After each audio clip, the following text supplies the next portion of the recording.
ठीक है, एवोल्यूशन, ठीक है। अब देखो, evolutionary biology is the study of history of life forms on earth. Simple definition है, कुछ याद करने का ही नहीं है, पहले तो पूरा इतना 1-1.5 पैराग्राफ तो ऐसे ही चलने वाला है, ठीक है ना। इसमें लाइन बहुत सारी है लेकिन याद करने के पॉइंट बहुत कम है, ठीक है ना। तो इवोल्यूशन है क्या बोलते हैं, बायोलॉजी है, इवोल्यूशनरी बायोलॉजी बोलते क्या रहता है, बोलते हैं study of history of living forms on earth, है ना। दुनिया में जितने भी ये लिविंग फॉर्म की हिस्ट्री है। What exactly is evolution? Evolution actual में क्या है? To study the change in the flora and fauna that have occurred over millions of years on earth. We must have an understanding of the context of origin of life. ये देखो, जो आजकल जो कुछ भी हम देखते हैं, जैसे जितने भी हम दरख्त देखते हैं यानी प्लांट, और जितने फाउना, फ्लोरा और फाउना बोला ना, तो फ्लोरा यानी किसके लिए रहता है, प्लांट्स के लिए। फाउना यानी जितने भी एनिमल की स्पीशीज़ देखते हैं हम। देखो, what exactly is to understand the change in the flora. Flora यानी जितने भी अपने को प्लांट दिखते हैं, फाउना यानी जितने भी अपने को एनिमल दिखते हैं, that have occurred over millions of years on earth. वो ऐसा मानते बोलते हैं कि मिलियंस ऑफ ईयर का रिजल्ट है। किसका रिजल्ट है? मिलियंस ऑफ ईयर्स का रिजल्ट है, ठीक है। We must have an understanding of the context of origin of evolution. We must have an understanding of the context of evolution. देखो, अगर हमको इवोल्यूशन को समझना है तो क्या करना पड़ेगा? Evolution of earth, of stars and indeed of the universe itself. तो ये सारी चीज़ समझना पड़ेगा। We must have an understanding of the context of origin of life. अगर हमको ये सारी समझना तो क्या अर्थ का इवोल्यूशन देखना पड़ेगा, फिर स्टार कैसा है, फिर यूनिवर्स कैसा है, ये सारी चीज़ें देखना पड़ेगा बोलते। कब क्या देखने के लिए? अगर हमको ओरिजिन ऑफ लाइफ समझना है, ठीक है। what follows is the longest of all the constitute दाल बोले constitute क्या मतलब है? constitute तामीर किया है ना, बनाया, ठीक है। यानी किसने बनाया बोलते हैं? what follows is the longest of the all the construed and or conjectured stories। यानी सबसे पहले कौन बना, सबसे लंबी उम्र किसकी है ना, स्टोरीज। कंजक्चर्ड,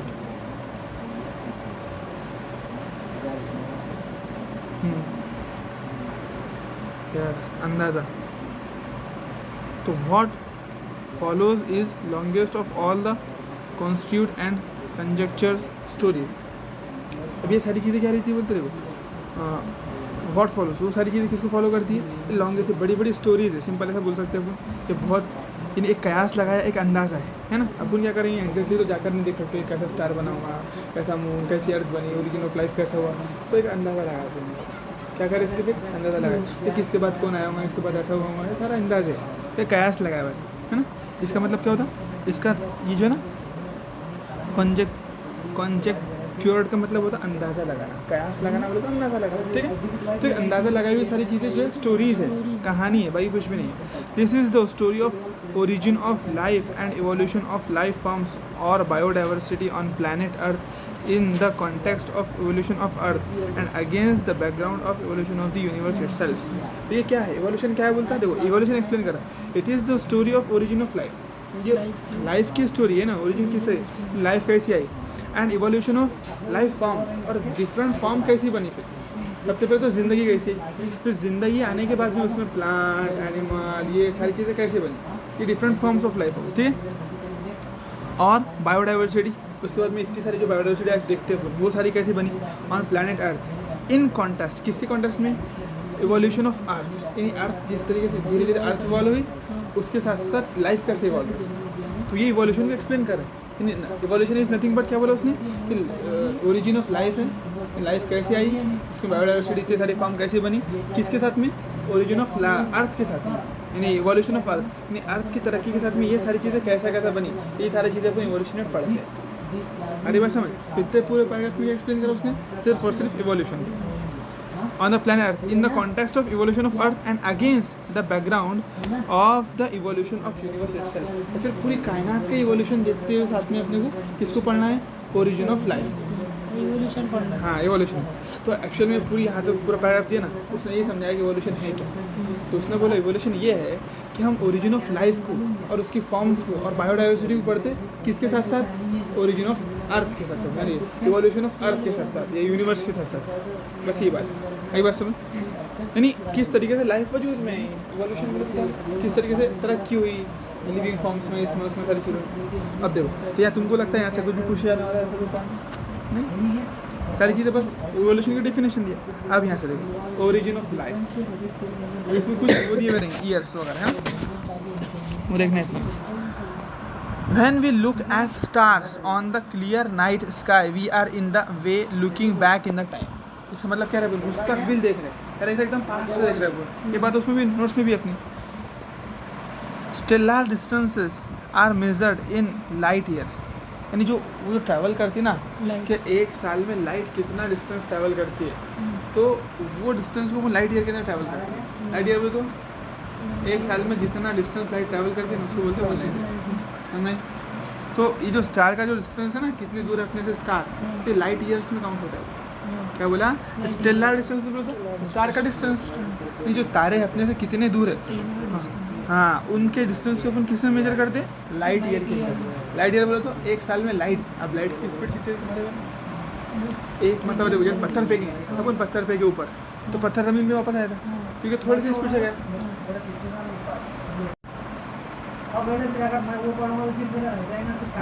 ऐसा नहीं चार तुम चलाएंगे तो फिर तो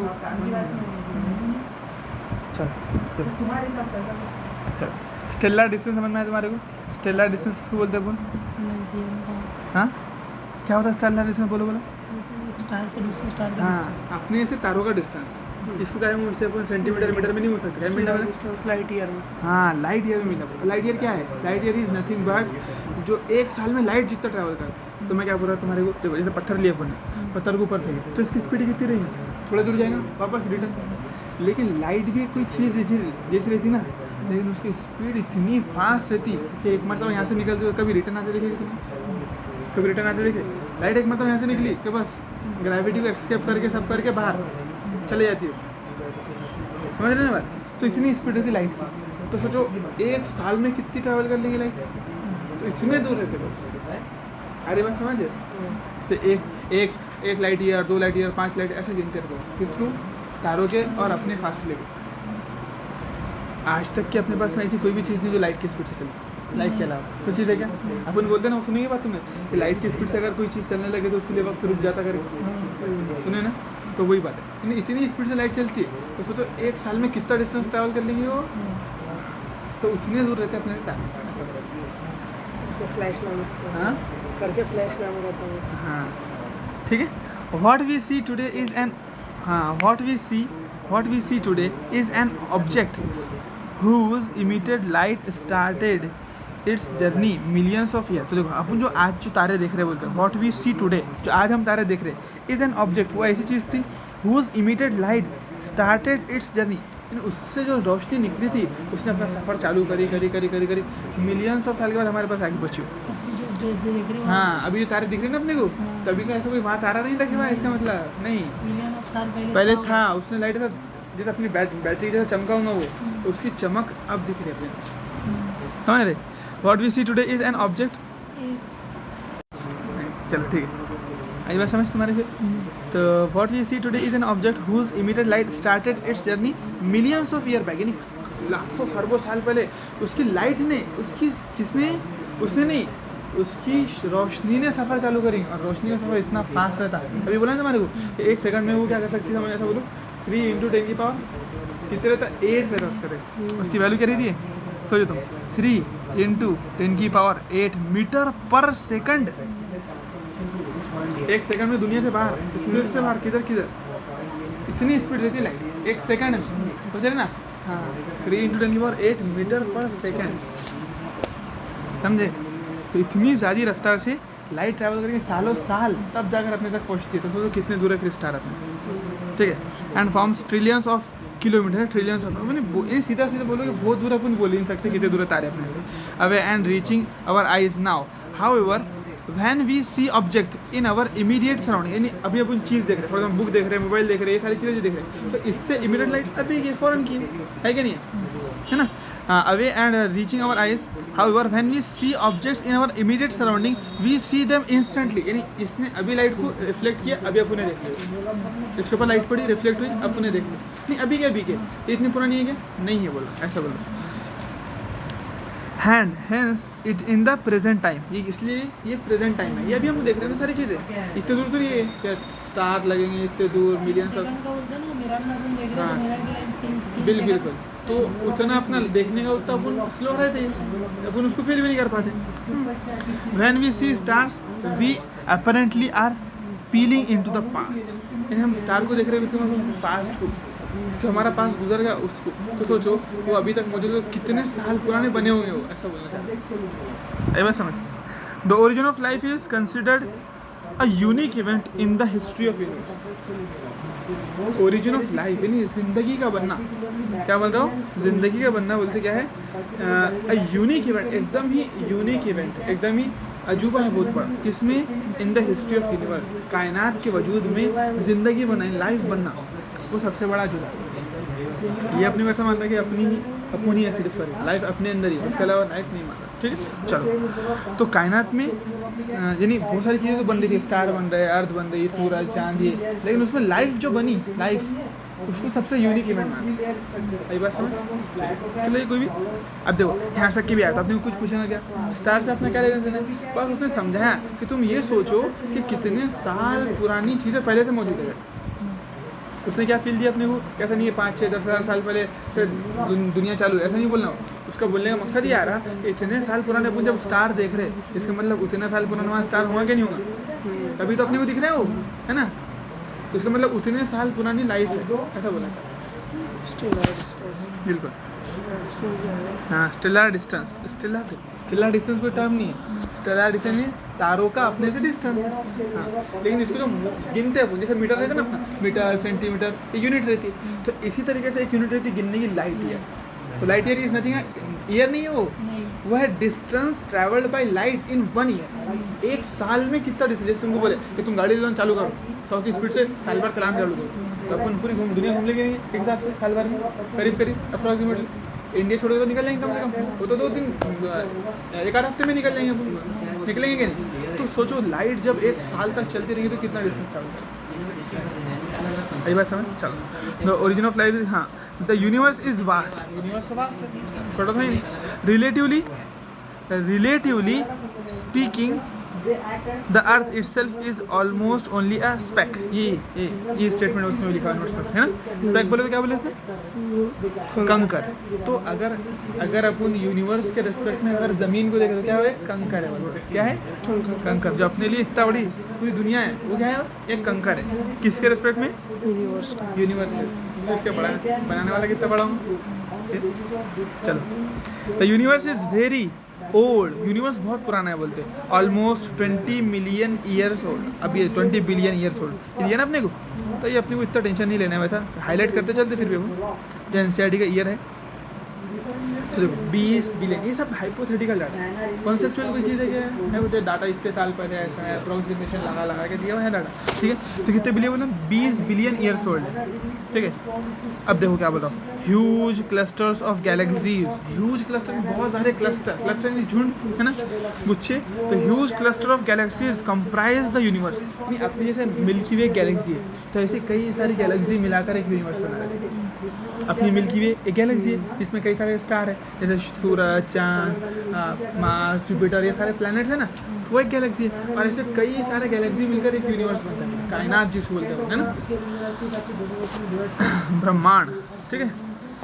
huge clusters of galaxies comprise the universe, galaxies contain star. अब गैलेक्सी में क्या रहता है तुमको मालूम है ना, इतना मालूम है क्या नहीं, सोलर, क्या बोलते हैं उसको, सोलर सिस्टम। तो अपने सोलर सिस्टम में क्या क्या गैलेक्सी, अपनी गैलेक्सी का नाम क्या है, milky way.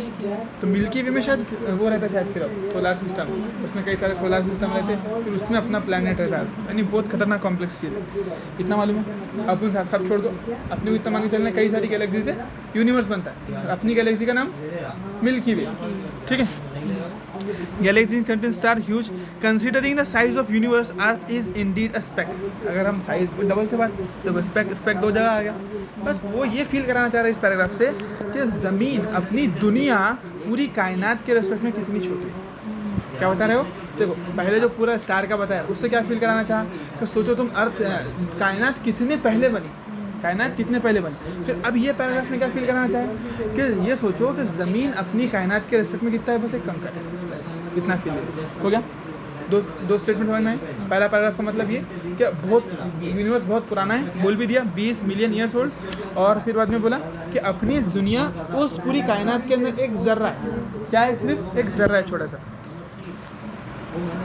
The big bang theory, अब देखो नाम आ गया थ्योरी का, तो पूछ सकते हैं ना। The big bang theory attempts to explain to us the origin of universe, कायनात का वजूद किस तरीके से हुआ, बिग बैंग थ्योरी से एक्सप्लेन होता है। यानी उस क्या बोलती है बिग बैंग थ्योरी कि कायनात इस तरीके से फटी, यानी एक बहुत बड़ा धमाका हुआ बोलते हो, उसमें चीज़ें इस तरीके से फटी कि इतने अप्रोक्सीमेटली और इतनी परफेक्टली कि एक चीज़ अगर उसमें एक लम्हे बराबर भी चीज़ें फास्ट हो जाती तो सारी चीज़ें बिखर जाती, और एक लम्हे बराबर भी एक लम्हा बराबर भी अट्रैक्शन बढ़ जाता तो सारी चीज़ें चिपक जाती, और रिपल्शन बढ़ जाता तो सारी चीज़ें फट जाती।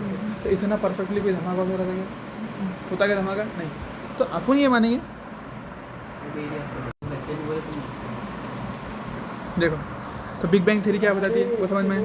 तो वो क्या बोलती है, ऐसा धमाका हुआ जिससे नहीं, यानी थोड़ा सा रिपल्शन बढ़ जाता तो सारी चीज़ें बिखर जाती, थोड़ा सा अट्रैक्शन बढ़ जाता तो सारी चीज़ें जम जाती, ऐसा बोलती है बिग बैंग थ्योरी। ठीक है, चलो आपने इतना डिटेल नहीं किया, आपने सिर्फ नाम दिया कि कौन सी थ्योरी है जो एक्सप्लेन करती है ओरिजिन ऑफ यूनिवर्स, लाइफ नहीं, हाँ यूनिवर्स, कायनात किस तरीके से वजूद में, याद रखना। वो कंफ्यूज करेंगे अपने को, big bang theory explain origin of life, origin of earth, origin of universe, तो ये क्या है? हाँ यूनिवर्स है, देखो है दिया ना बाकायदा। तो ये पूछने वाला है, तो तुम इसमें नहीं कंफ्यूज रहेंगे। बिग बैंग एक मरतबा नाम सुन लिया तो डबल भूलता नहीं इंसान। तो नीट क्या करते हैं अपना, उसको मालूम है, इतना सबको मालूम है, बिग बैंग का नाम सुने तो भूलेंगे नहीं, लेकिन वो किस में कंफ्यूज कर देगा, लेकिन सब कुछ मालूम होने के बाद origin of universe, origin of life, इस तरीके से कंफ्यूज करेंगे। तो अर्थ भी नहीं बोल सकते अपन, ओरिजिन ऑफ अर्थ भी बोल सकते क्या? नहीं, ओरिजिन ऑफ यूनिवर्स ही बोलना पड़ेगा। क्लियर? इट टॉक्स ऑफ, देखो सिंगुलर ह्यूज एक्सप्लोजन बता रहे हैं, क्या हुआ था बोलते कि एक ही एक बहुत बड़ा एक्सप्लोजन हुआ,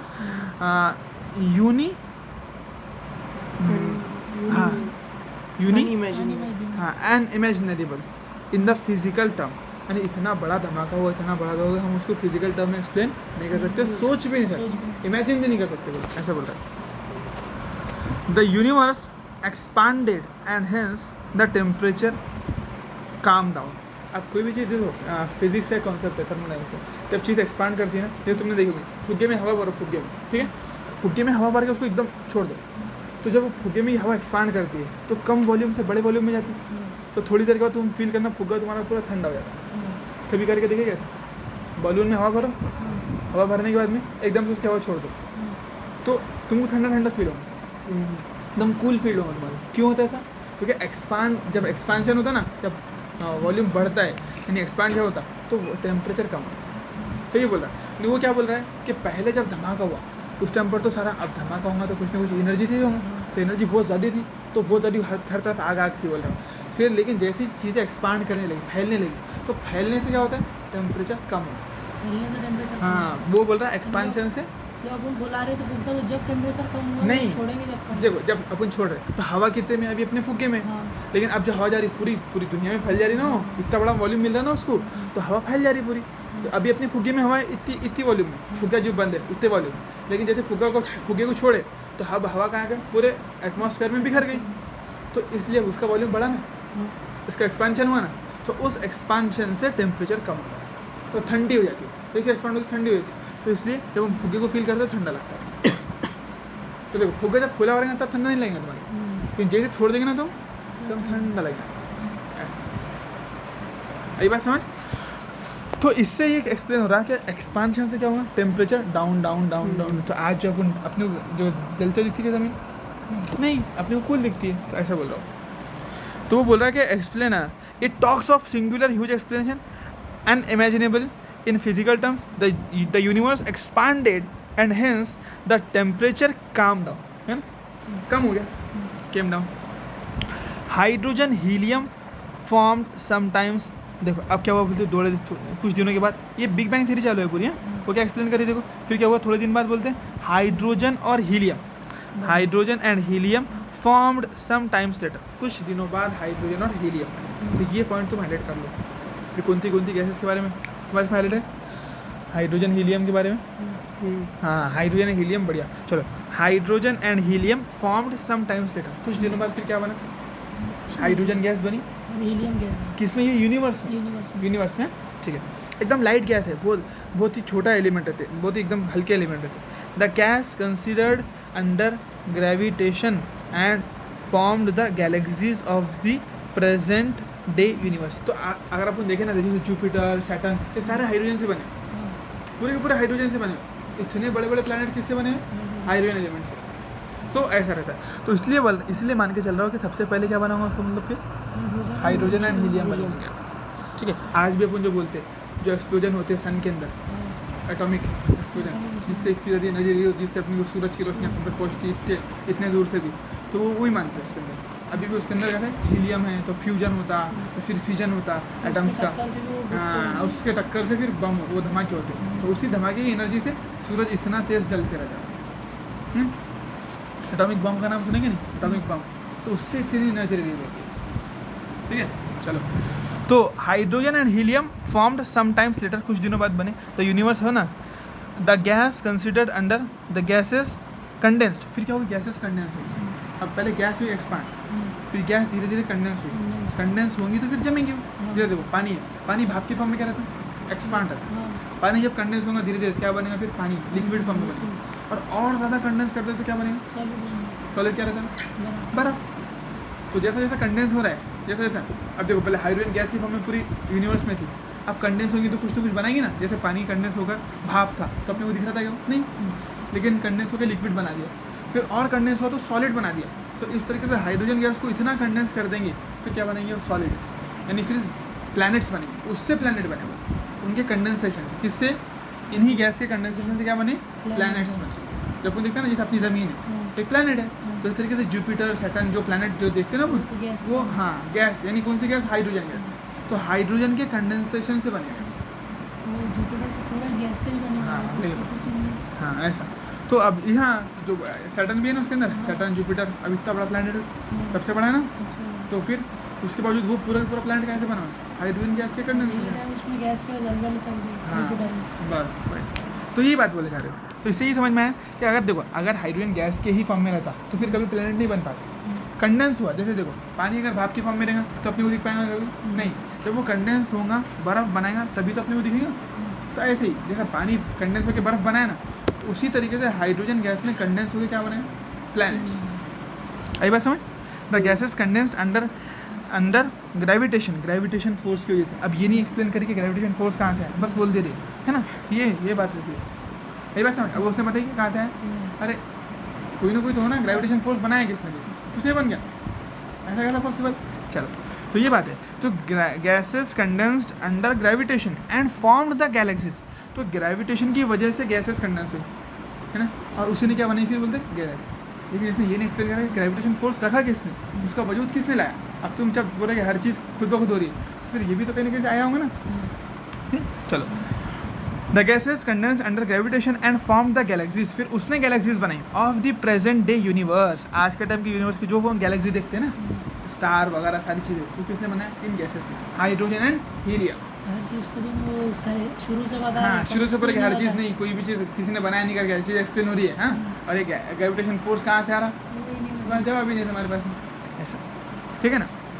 तो देखो ये क्या है, कयास लगाया जा रहा, मान के चल रहा ऐसा ऐसा, क्योंकि हर चीज़ को अपनी मुशाहिदे के तौर पर प्रूव करना ना।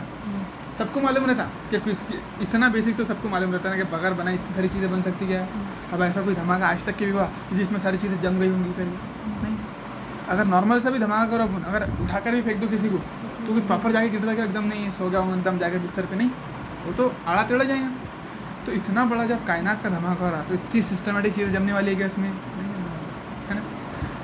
चलो, कि बराबर पूरे प्लैनेट बन गए, गोल गोल प्लैनेट घूम रहे, गैलेक्सीज बन रही, तो किसी न किसी का बनाया हुआ ही हो सकता है, ठीक है। The gases condensed under gravitation and form the galaxies of the present day universe. तो उसने बनाया बोले, ठीक है। In the solar system of milky way Galaxy. तो ये अपनी गैलेक्सी का नाम है, क्या नाम है, देखो मिल्की वे, क्या नाम है, milky way. In the solar system, देखो सोलर गैलेक्सी के अंदर फिर सोलर सिस्टम आता, फिर उसमें प्लैनेट, फिर उसमें अपना अर्थ। तो यूनिवर्स में कई सारी गैलेक्सी, एक गैलेक्सी में कई सारे, क्या बोले, सोलर सिस्टम। और उस सोलर सिस्टम के अंदर अपन रहते, ठीक है।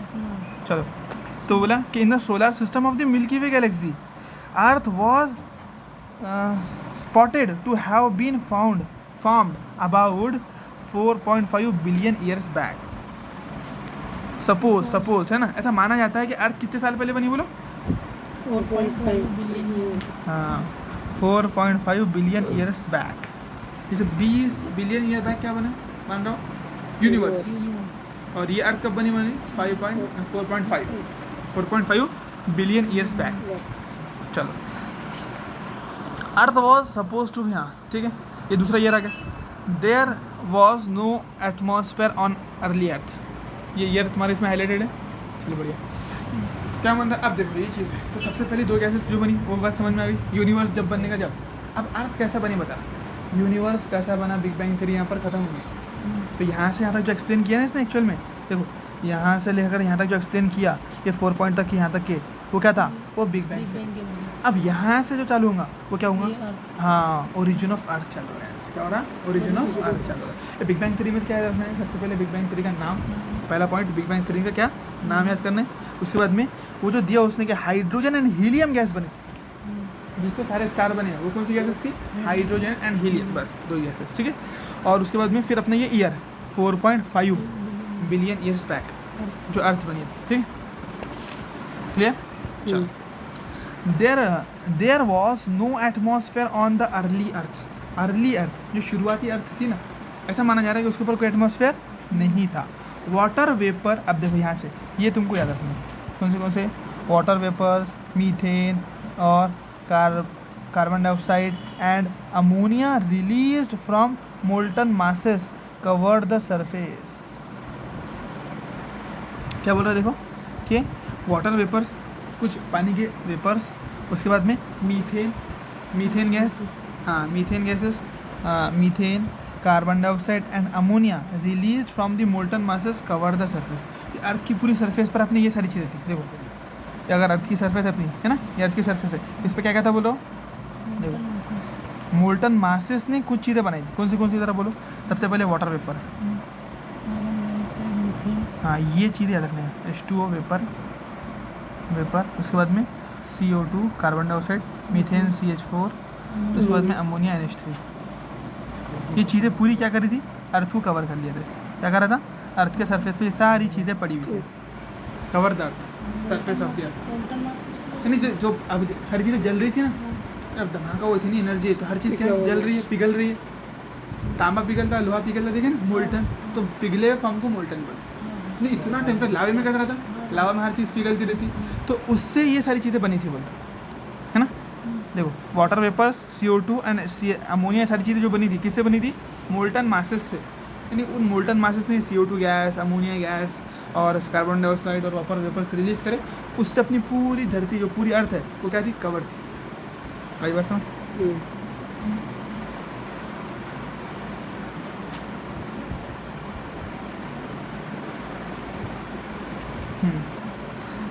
No atmosphere on Earth, water vapours, methane, carbon dioxide and ammonia release from molten masses. तो देखो किससे रिलीज होता है याद रखना है ना, मोल्टन मासेस से। Cover the surface, the UV rays from the sun broken water into hydrogen and oxygen. तुम्हारे इसमें हाईलाइटेड हो कौन सी किससे, मोल्टन मासेस से क्या क्या बना था करिए, water vapour, methane, carbon dioxide, है ना। तो ये कब बना था, अर्ली अर्थ पर। अर्ली अर्थ वो पूछेगा कि अर्ली अर्थ एटमॉस्फेयर में कौन सी चीज़ें थी, तो तुमको बोलना है वाटर वेपर्स थी, CO2 गैस थी, अमोनिया था और मीथेन था, इतनी गैसेस थी। और ये इसने पूरी अर्थ को क्या कर लिया था, कवर करा था। और ये किससे रिलीज हुई थी, मोल्टन मासेस। तो जल रही थी ना सारी चीज़ें, पिघली हुई चीज़ें, तो उन्होंने रिलीज, हाँ उससे रिलीज हुई थी, उसने सारी चीज़ें घेर लिया था, उसने अर्थ को पूरा घेर लिया था। अब क्या हुआ फिर, सूरज की रोशनी, क्या ही फिर सूरज की रोशनी। तो सूरज की रोशनी ने जो पानी अपना H2O वाटर, H2O, इसको क्या में तोड़ा, O2 + H2। तो जब O2 आया, अब यहाँ से काम चालू हुआ ऑक्सीजन के बाद में सारी चीज़। अभी ऑक्सीजन का नाम ही नहीं था, ऑक्सीजन गैस का नाम नहीं था, ऑक्सीजन था एलिमेंटल फॉर्म में, लेकिन वाटर के अंदर था, वाटर वेपर्स में। CO2 था, CO2 के अंदर, लेकिन ऑक्सीजन गैस फिर अब बनी कब, जब UV रेज है ना, UV रेज सुनेंगे नहीं, बहुत जिससे कैंसर होता, UV रेज बहुत खतरनाक रेज, अपनी को दिखाई नहीं देती। तो जिस सन से जो ना बहुत अलग अलग तरीके की रेज आती रहती, उसमें से एक रहती है यूवी रेज, जो काफ़ी डेंजरस रहती, उसकी एनर्जी बहुत ज़्यादा रहती है। क्या रहती है उसकी एनर्जी? बहुत ज़्यादा रहती है। तो उसने क्या करा, the UV rays forms the from the sun broke up water into hydrogen and oxygen and the lighter H2 escape। और फिर क्या हुआ, देखो जब पानी को उसने दो में तोड़ दिया, H2 गैस, तो हाइड्रोजन गैस बहुत हल्की रहती है। तुमने वो देखा फुग्गे वाला आता है अपना, हाइड्रोजन के फुग्गे फुला के देता हो, वो हमेशा ऐसा फुग्गा छोड़ देते ऊपर उड़ जाए, वो दिल का फुग्गा आता तो है ना, तो वो फुग्गे में क्या रहता है एक्चुअली हाइड्रोजन गैस में रहता है। तो जो एटमॉस्फेयर में गैस है उससे हल्की रहती है, तो इसलिए सबसे ऊपर चल गया।